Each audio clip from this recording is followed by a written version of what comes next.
Story. After 6 years of what was called a preliminary examination of allegations of war crimes by the UK military in Iraq, the International Criminal Court says it's not going to proceed.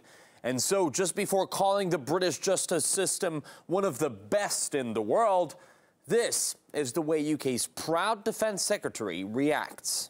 Their statement today vindicates our efforts to pursue justice where allegations have been founded. I'm pleased that work we have done and continue to do in improving the quality and assurances around investigations has been recognized by the International Criminal Court.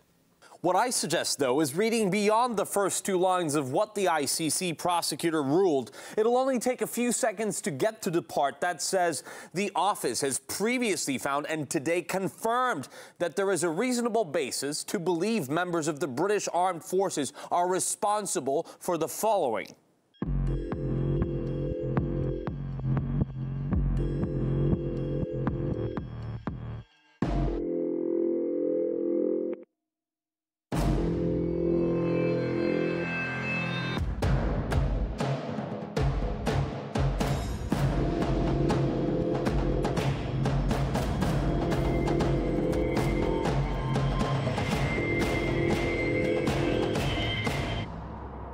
I'll continue reading out bits from pretty much every paragraph, one after another.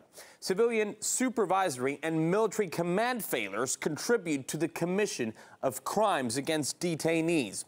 The initial response of the British Army in theater at the time of the alleged offences was inadequate. Not a single case being submitted for prosecution to date, a result that has deprived the victims of justice.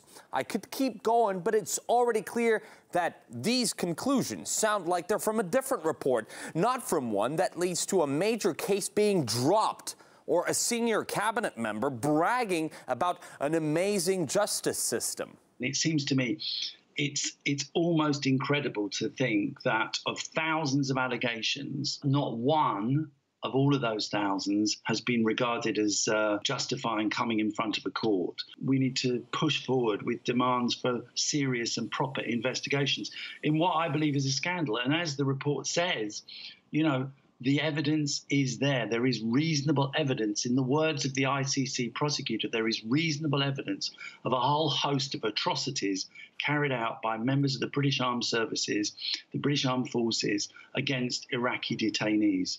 However, that's the way things are in the world of international criminal law. London ticked the boxes by launching domestic probes, and the ICC couldn't prove any shielding or deliberate covering up. So the rest is out of the tribunal's jurisdiction, which only makes you wonder, following up on the ICC's own statement, does it all mean the Iraqi victims will never get justice? The UK government has repeatedly shown precious little interest in investigating and prosecuting atrocities committed abroad by British troops.